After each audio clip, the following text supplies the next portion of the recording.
하나님께서 우리와 함께 하십니다. 1층에서 함께하고 계시는 귀한 성도님들에게도 동일한 은총, 또 주님의 은혜, 그리고 성령의 은택이 함께하기를 축원합니다. 아멘. 제가 설교를 시작하면서 소위 인트로덕션 부분, 오프닝에 대한 부분은 오늘 좀 특이할 겁니다. 왜냐하면 제 생각이 아니었고 남의 설교의 내용에 제가 은혜를 받아서 인용하려고 하는 겁니다. 저희 산소망교회는 대한예수교 장로회 합동측 의산노회에 속해 있는데 지난주 화요일에 의산노회 정기 노회가 열렸습니다. 저 경기도 파주에서 열려서 그곳에 갔었습니다. 그리고 마침 노회장이 이제 바뀌는 겁니다. 그래서 지금까지의 노회장이 이제 증경 노회장이 되고 새로운 분이 신임 노회장이 되어지는데 그 증경 노회장께서 설교를 하시는데 그 설교의 도입 부분이 저에겐 너무나 근사한 겁니다.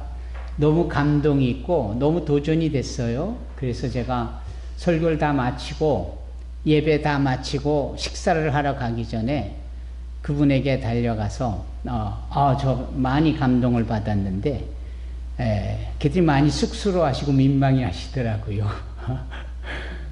그러면서 그분이 하시는 말씀이 선수끼리 왜 이러시냐고. 그래서 아니라고 제가 감동이 있었습니다. 그래서 목사님께서 허락해 주시면 목사님의 이름을 제가 인용하고 제가 이번 주일 설교에 그 부분의 도입 부분을 제가 쓰고자 합니다. 그랬더니 막 깔깔대고 웃으시면서 그러실 필요가 없다고. 그분 이름이 김성찬 목사신데요. 네. 그래서 제가 그분의 그 파일을, 그 앞에 도입 부분의 파일을 받았습니다. 궁금하시죠? 서울대학교에 유학생들이 3,000명이 와 있습니다. 그 3,000명의 유학생들을 어떻게 하면 예수를 믿게 할 것인가. 그렇잖아요. 서울대학교에서 유학생이 왔다. 대부분 국비장학생으로 온 사람들이고 그만큼 머리도 뛰어나고 또 수학 능력이 아주 귀한 친구들 아닙니까? 그분들이 예수를 믿기만 하면 돌아가 전 세계 어디서든 훌륭한 리더십이 되어졌을 때 그들이 크리스찬 리더십으로 많은 선한 영향력을 내놓겠다. 이제 그런 부분에 있어서 그곳에서 학사, 석사, 박사를 하고 교수까지 있었던 언어 학자였던 권요한 목사님이라는 분이 그런 일들에 대해서 지금까지 쭉 그 사역을 해오고 있었는데 이제 그분이 MNTS를 만난 거고 MNTS가 가지고 있는 이 교육적 내용이 뛰어나다라는 것을 아니까 어떻게 하든지 서울대 안에서 이 MNTS를 시작하려고 그런 겁니다. 그래서 지난 금요일에 그제 금요일에 마침내 그 MNTS가 2년 동안 준비 기간을 거쳐서 이번에 시작이 됐습니다. 그래서 이제 그 MNTS를 참여하고 그 사역을 하겠나라 하는 분들이 대부분 그 학교 교수고 크리스찬 리더십들이고 또 서울대에서 그렇게 한다니까 성균관대에서 서강대에서 그 채플레인들과 교수들이 또 온 겁니다. 이제 그분 앞에서 제가 오프닝 강의를 시작할 때 느닷없이 제가 화요일에 은혜 받았던 노회에서의 그 설교가 생각이 나서 그걸 제가 쭉 읽어드렸더니 이분들이 하나도 빠짐없이 다 은혜를 받는 거예요. 네. 어제는 토요일에 그동안 토요일 아침마다 저 할렐루야 교회에서 MNTS가 열렸었는데 어제가 수료하는 거죠. 그동안에 임지순 목사님이 모든 것을 올게나이징하고 그렇게 코디의 역할을 하면서 이끌어 오셨는데 저보고 축하 메시지를 하라고 해서 수료생들 앞에 이제 축하 메시지를 하는데 또 그 학생들 가운데는 그곳에 우리들 교회라는 그 교회에 목사도 오셨고 권사들도 오셔서 그 훈련을 같이 받은 겁니다. 그런데 이제 그분들 앞에서 할렐루야와 우리들 교회의 그 MNTS 참여자들을 축복하는 그런 자리였는데 제가 또 그 말씀이 생각이 나서 또 그걸 읽어드렸죠. 그때 다 은혜를 받는 겁니다. 예. 이 정도 되면은 여러분 궁금하시지 않습니까? 도대체 무슨 얘기인지. 그래서 제가 이 말씀을 읽을 때 저 뒤에 방송 맡고 있는 노아군은 혹시 내 언어와 표현이 이렇게 딱 오버랩이 되는 제가 준비한 스크린을 올려주시면 좋겠다 싶습니다. 여러분, 요즘 서점과와 유튜브를 점령한 키워드가 무엇입니까? 2025년을 지나서 2026년 오늘 우리 사회는 마음챙김이라는 이름으로 회피의 영성이 판을 치고 있습니다. 베스트셀러 목록을 보십시오. 애쓰지 않아도 괜찮아 라는 책이 그 중에 하나고, 무해한 관계를 위하여, 이 책도 그런 것인데, 이런 것과 같은 책들이 위로라는 이름으로 우리의 복음적 야성을 거세하고 있습니다. 제한하고 있다 이 얘기입니다. 최근 차트를 점령한 노래 가사들도 보십시오. 애써 달릴 필요 없어. 그냥 여기 머물러도 돼. 내일의 해는 어차피 뜨는데 오늘 좀 늦으면 어때? 꽉 잡은 손을 놓는 게 진짜 용기야. 아무것도 안 하는 네 모습이 가장 아름다워. 높이 갈수록 공기는 희박해져. 그냥 낮은 곳에서 적당히 숨 쉬며 살자. 열정은 피곤할 뿐이야. 우리에겐 조용한 평화가 필요해 라고 노래합니다. 예, 세상은 그렇게 말할 수 있고 이런 식으로 어필하고 있습니다. 여러분, 요즘 젊은 사람들이나 직장인들이 말하는 조용한 사직이라는 말이 있습니다. 조용한 퇴사, 사직. 이게 뭔지 아십니까? 겉으로는 회사를 멀쩡히 다녀요. 사표도 안 냈습니다. 그런데 마음속으로는 이미 퇴사한 마음입니다. 이미 사직했고 이미 일할 마음이 없는 거예요. 그러면서 딱 월급 받는 만큼만 하겠다 이런 마음을 갖고 있고요. 시키지 않는 일은 내가 절대 안 하지 이런 마음이 있습니다. 최소한의 선만 지키겠다 뭐 이런 태도입니다. 한마디로 몸은 직장에 있지만 마음은 딴 데 가 있는 거죠. 이게 오늘 우리 사회에 존재하고 있는, 특히 젊은 세대에 누룩처럼 퍼져가고 있는 현상입니다. 이제 그러면서 우리가 얘기하고픈 게 있잖아요. 이게 세상의 사조면, 이게 세상에 드러나고 있는 현상이라면 크리스찬들의 삶은 어떠해야 되는가? 우리도 적당히 하는 점만 하고 뭐 힘들게 그렇게 그냥 이 정도면 됐지 라고 생각하면서 거의 동일한 모습으로 살아야 할까요? 아니면 그와는 달라야 할까요? 당연히 후자이어야 하죠. 이 후자이어야 되는 부분에 대하여서 지금부터 말씀을 나누려고 합니다. 과거 180년 전에 슐라이머키라는 그런 신학자에 의한 자유주의 신학이 시작되어졌습니다.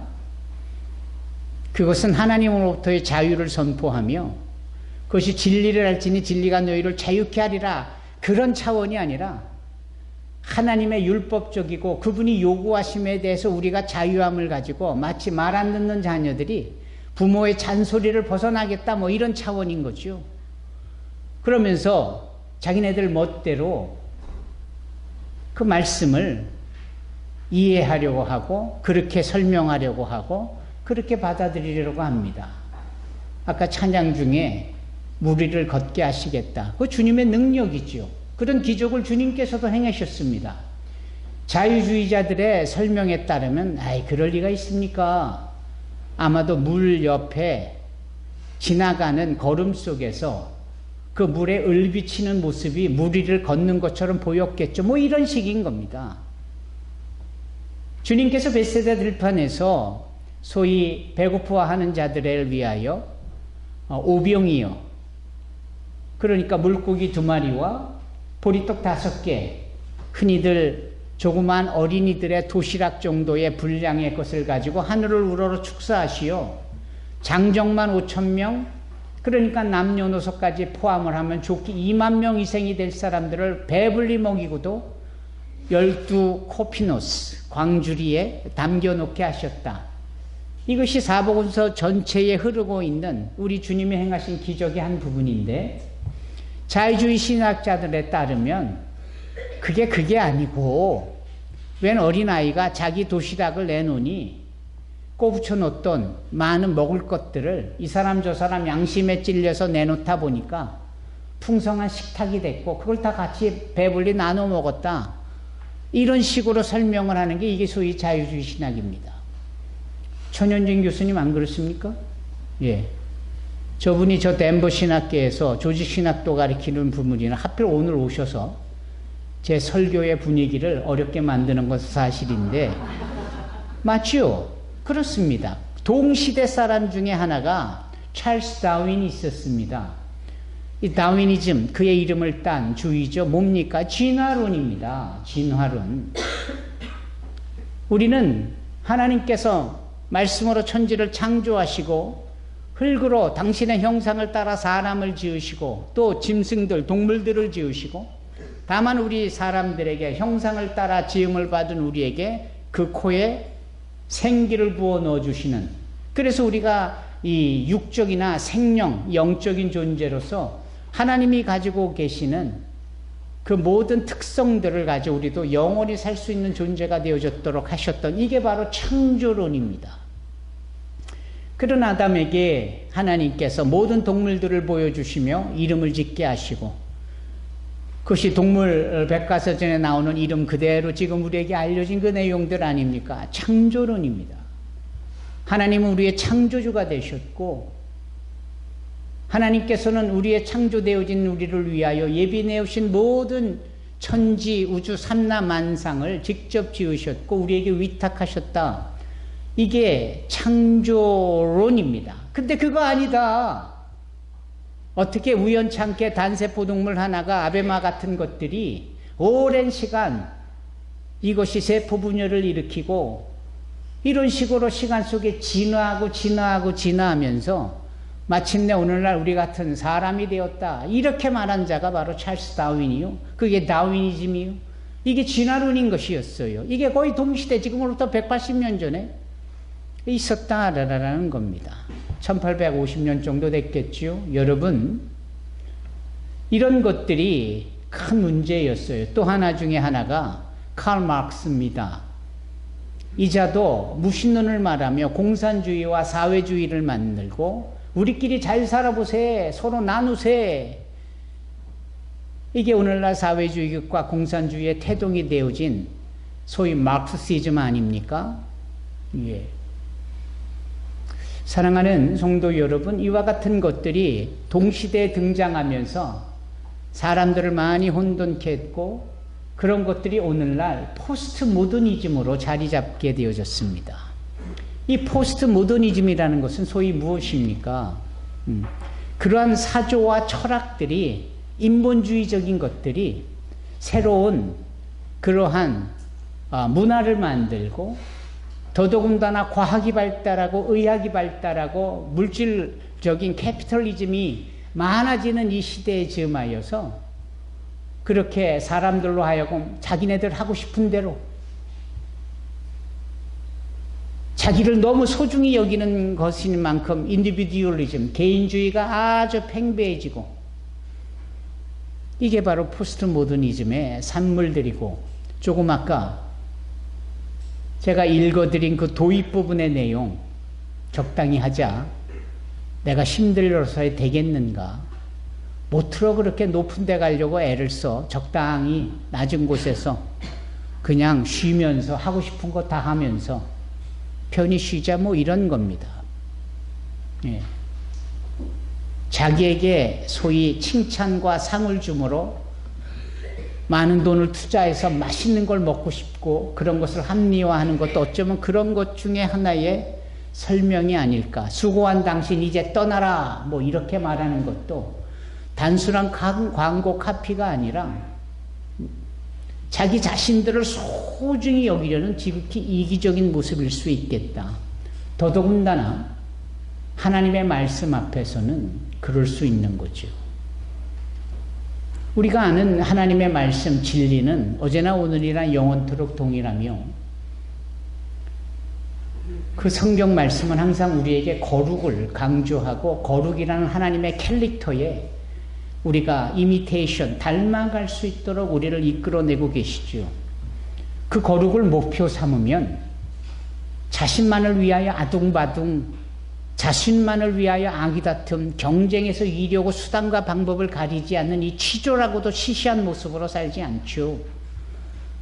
물질의 많고 적음을 소유했다, 그것이 성공이냐 실패가 아니라 거룩이라는 하나님의 말씀을 목표 삼고 이루고자 하면 비록 내 주머니가 비어있고 여러 모양으로 연약한 모습 가운데 있어도 내 마음의 넉넉함, 내 안에 풍성한 기쁨, 은혜, 감사, 행복, 이런 것들은 소위 세상에서 인정하거나 줄 수 있는 것들이 아닌 거예요. 이런 것들은 오직 부활하신 주님만이 우리에게 개런티해 주실 수 있는, 부여해 줄 수 있는 아주 존귀한 가치가 있는 것들이죠. 그래서 주님께서 세상이 줄 수 없는 것을 내가 너에게 주노니 예. 샬롬이라고 말씀하시는 그런 상황 속에서 그렇게 말씀하는 겁니다. 이 평화라는 샬롬, 이 평화라는 단어가 두 가지, 샬롬이 있고 에이레나라는 단어가 있어요. 에이레나라는 단어는 조건에 따라, 환경에 따라, 상황에 따라 달라질 수 있는 것인데 샬롬이라는 평화는 아니에요. 조건이 아무리 여러 가지이고 상황이 아무리 여러 가지여도 그때그때마다 있거나 없거나 많거나 적거나 덜하거나 더하거나 이런 차원으로 옵셔널한 게 아니라 샬롬은 한결같은 평안. 그래서 세상이 흉내내지도 못하고 감히 줄 수도 없는, 오직 부활하신 주님만이 주실 수 있는 그 샬롬인 것이에요. 사랑하는 성도 여러분, 우리가 진리를 붙잡고 그렇게 주 안에서 머무려고 할 때 이러한 포스트 모더니즘이나 속이고 사기치는 듯한 이러한 분위기와 상황에서 우리는 거룩을 향하여 걸어나갈 수 있으며 주님을 닮아가게 되는 줄로 믿습니다. 이게 정말 중요한 겁니다. 오늘 본문의 말씀, 우리 창우가 읽어주신 이 사도행전 20장 24절의 말씀, 이 말씀을 먼저 보기 전에 사도 바울이 소위 사도행전 9장에 등장하다가 이제 11장에도 살짝 등장하는 것 같다가 13장에 등장을 하면서 그때부터는 사도 바울 이야기로 가득한 게 사도행전의 또 다른 특징 중에 하나입니다. 왜냐하면 그가 부활하신 주님을 인격적으로 만나고 실체적으로 만났거든요. 그리고 그는 그러한 주님의 맡겨주신 사명을 감당하려고 정말 열심을 냈던 분입니다. 그의 풋프린트, 이 발자취, 발걸음을 이 지도로 한번 보게 되면 이런 지도의 모습인데요. 아마 화면이 작아서 잘 보이실는지 모르겠습니다만 스크린에 올려주시면, 예, 이게 지중해, 그리고 지금의 이스라엘이라고 여겨지는 그 위에 시리아라고 여겨지는 수리아 지역으로부터, 예, 그리고 소아시아 지역, 우리가 몇 주 전에 7가지 소아시아 지역을 자세히 살핀 지금의 터키로부터 시작을 해서, 예, 그리고 마게도니아 지역, 그 다음에 알바니아 지역, 코소보, 몬테네그로, 이런 지역이 이렇게 한눈에 보여지는데 물론 지명은 지금하고 많이 달랐죠. 그래서 여기 잘 보이시지 않겠지만, 예, 그 수리아 안디옥에서부터 이 사도 바울과 바나바가 그 앞에 놓여있는 구브로 섬으로, 구브로는 사실 바나바의 고향이었으니까 바나바 입장에서는 고향으로 선교지 삼아가는, 오늘날 우리 이주민 선교에서 말하는 역파송과 같은 모델이 이 안디옥 교회에 처음 파송된 모델이었고, 이들이 그렇게 구브로 섬을 거쳐서 쭉 비시디아 저 위쪽까지 올라갔다가 그 사이에 또 마가라는 이 어린 청년은 돌아가는 일도 있었고 하는 이런 부분, 거기에서 소위 바울은 풍토병을 얻게 되어지고 심한 편두통이라고. 근데 어떤 이들은 그게 오늘날 말하는 간질에 가까운 일이고 참 치명적이죠. 거기다 눈에 안질도 있고 육체적 핸디캡이 유난히 많았던 바울에게는 이러한 선교 여행이 되게 어려웠을 겁니다. 그럼에도 불구하고 그는 두 번째 선교 여행을 또 연이어 떠나는데 점선으로 되어진 것으로 해서 저 아시아 지역 위쪽으로 가게 되어집니다. 그런데 알다시피 이 사도행전 16장에 가보면 그 성령께서 그의 아시아에서의 선교 사역을 막으시잖아요. 그리고 독특한 밤에 꿈을 꾸는데 그 꿈에서 소위 마게도니아, 유럽의 그 언저리에 있는 마게도니아 사람이 손짓을 하면서 이리 건너와 우리를 도우라 라게 되어집니다. 그로부터 이 선교 2차 여행인 이 사도 바울의 선교적 여정 속에 아시아 대륙을 넘어 유럽 대륙의 첫 발걸음이 되어지는 겁니다. 그런데 본격적으로 그곳에부터 많은 핍박이 있는 거예요. 사람들이 해를 가하려 하고 돌로 치려 하고 죽이려 하고 감옥에 가두려 하고. 그래서 오늘 말씀을 전하다가 그날 밤에 당장 피해가고 데살로니아에 가서 또 그러다가 또 피해서 베레아로 가고 이런 일들이 수도 없이 많은 겁니다. 이게 그냥 사람들의 핍박만 있었다면 또 얘기가 다를 텐데 보통 어려운 일이 아닌 거예요. 그래서 여기 고린도 후서 12장에 보면 제가 찾아서 읽어 드릴 텐데요. 고린도 후서 12장 7절에 보면은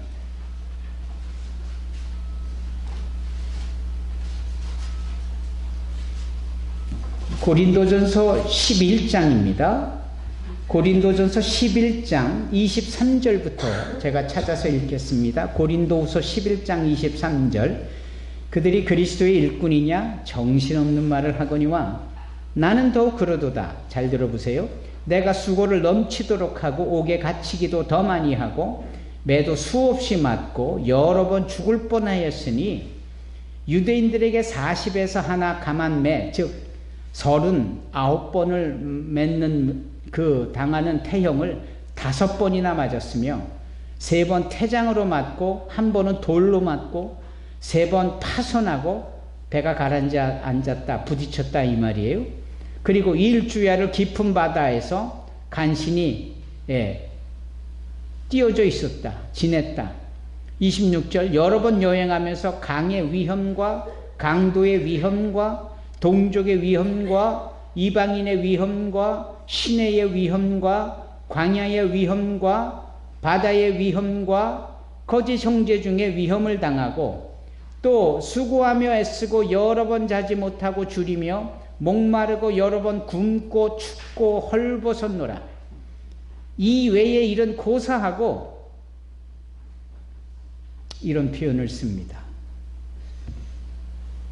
나중에 33절을 보면 나는 광주리를 타고 들창문으로 성벽을 내려가 그 손에서 간신히 달아났다, 벗어났다 이런 표현도 쓰고 말이죠. 그러면 여기 고린도후서 11장에 지금 사도 바울이 고린도 교회에 보내는 편지 내용 속에 자기가 정말 고생. 여기서 질문이 하나 있을 수 있죠. 40대면 40대지 39대는 또 뭐냐? 왜 한 대를 빼냐? 이 로마의 범죄자를 취급하는 그러한 태형 매질인데요. 오늘날에도 싱가포르라는 나라는 위법자, 범법자에게 태형을 가하잖아요. 마치 그런 것처럼 그 당시에 로마는 그렇게 태형을 가하는데 보니까 태형이 얼마나 심하든지 맞다가 사람이 죽기도 하더라. 근데 죽으면 언제 죽는가 평균치를 보니까 40대 맞으면 죽더라. 그러니까 40대에서 하나를 빼서 39대까지 치는 겁니다. 이런 걸 수도 없이 맞았다.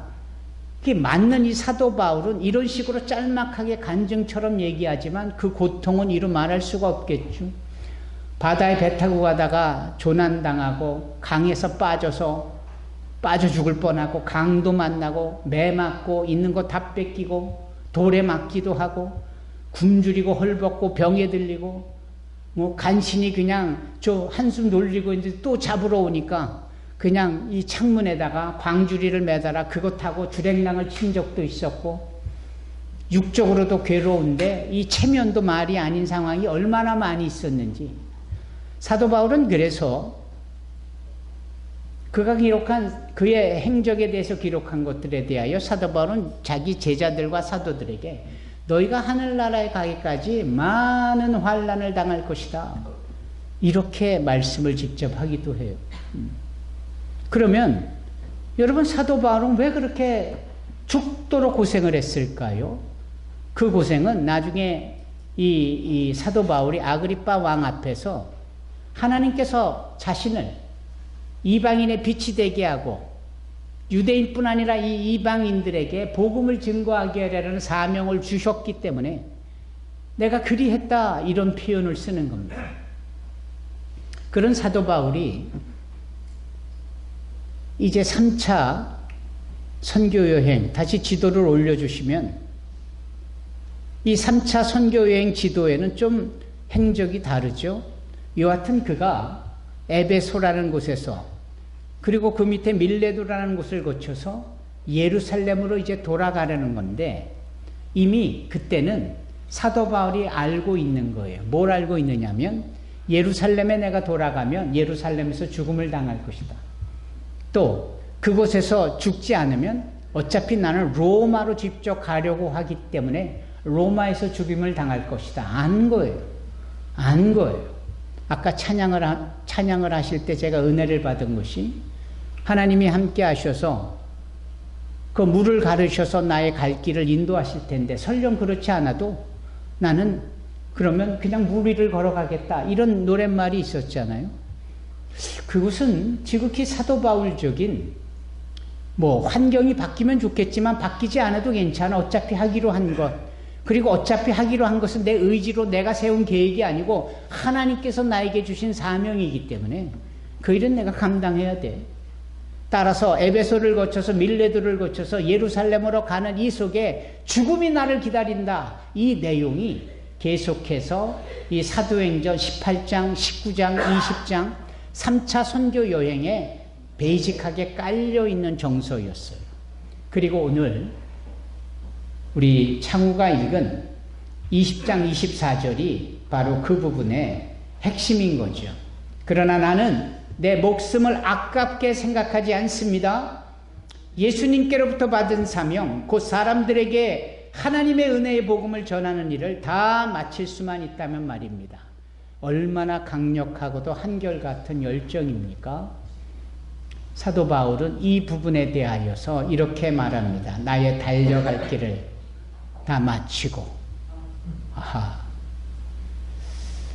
이 부분은 정말 은혜가 되는 말씀이에요. 여러분들의 사도행전 20장 24절을 원래의 버전으로 찾아서 읽어봐 주십시오. 내가 달려갈 길과 주 예수께 받은 사명 곧 하나님의 은혜의 복음을 증언하는 일을 마치려 하면은 나의 생명조차 조금도 귀한 것으로 여기지 아니하노라. 야, 이 정도면 되지 않았나? 이제 나도 좀 쉬자. 내 몸도 건사해야 되고, 이제 난 됐어. 이제 좀 나에겐 안식도 필요하고, 건강도 돌봐야 되고, 아니라라는 거예요. 모두의 말씀했던 그런 사회적 분위기와 하나님께 받은 사명이 있는 사도 바울하고는 달라도 너무 다른 스탠스를 보여주고 있는 겁니다. 여러분, 우리는 영원한 생명을 소유한 자들이고 하나님께서 우리에게 세상의 빛과 소금의 역할을 감당하라고 말씀하시며 내 아버지의 뜻은 사람들로 예수를 믿어 영생을 얻게 하려 하신다라고 분명하게 우리에게 말씀합니다. 그러므로 너희는 가서 모든 족속으로 제자를 삼아 아버지와 아들과 성령의 이름으로 세례를 주고 내가 분부한 모든 걸 가르쳐 지키게 하라 라고 말씀하는 거예요. 너희는 온 세상에 다니며 만민에게 복음을 전파하라라는 겁니다. 아버지께서 나를 보내셨듯이 내가 너희를 보내고 내가 지금도 일하니 너희는 나보다 더 큰 일을 할 것이다. 믿는 자에게는 이런 표적이 따르리니 너희가 병든 자에게 손을 얹는 중 낫는 역사가 있게 되어질 것이고 네가 뱀과 정갈을 밟으며 무슨 독을 마실지라도 해를 받지 아니할 것이다. 너희가 새 방언을 말하며 귀신을 내어 쫓을 것이다.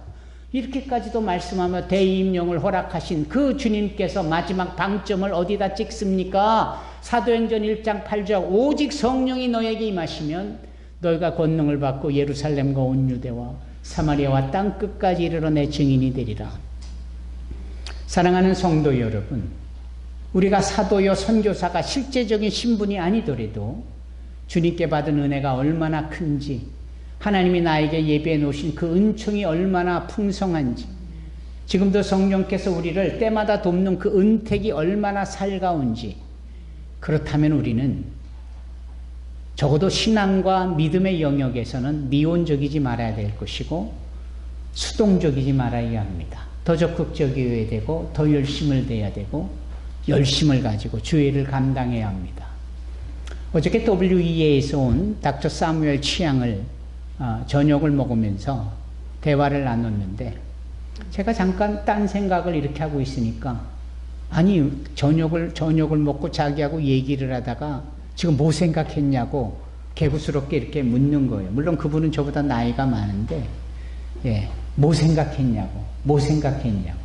그래서 나 내일 설교할 거 생각했다고. 그랬더니 깔깔대고 박장대소를 하더라고요. 그러면서 설교 본문이 뭐냐고 해서 사도행전 20장 24절이라고.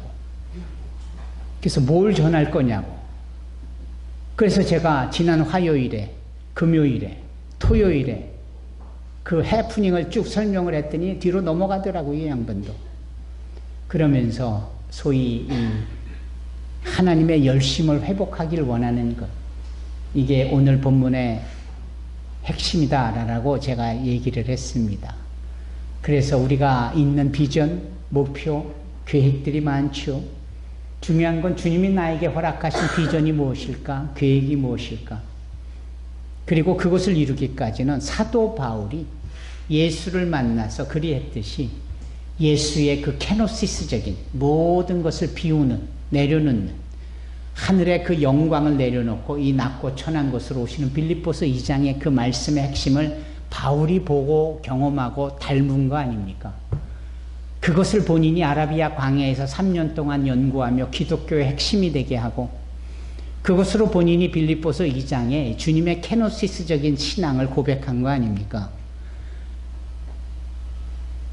그러면서 글로만 쓴 게 아니라 자신의 삶으로 보여준 게 바로 이 사도행전 20장 24절이다. 사랑하는 성도 여러분, 지금도 주님은 우리를 위하여 역사하고 그분의 열심으로 우리에게 복을 더하고 계십니다. 따라서 우리는 지극히 나가 아니라 주님을 위한, 그리고 그분의 영광을 나타내되 우리 사랑하는 가족들, 성도들과 더불어 잠재적 성도들을 위한 세상의 모든 영혼들에게 이 사도 바울과 같은 크리스찬의 영성과 크리스찬의 열정을 함께 지녀야 하지 않겠습니까? 그것이 오늘 본문의 말씀의 주제요 의미입니다. 여러분 모두를 축복합니다. 기도하겠습니다. 살아계신 하나님, 주의 사람들이 모였습니다.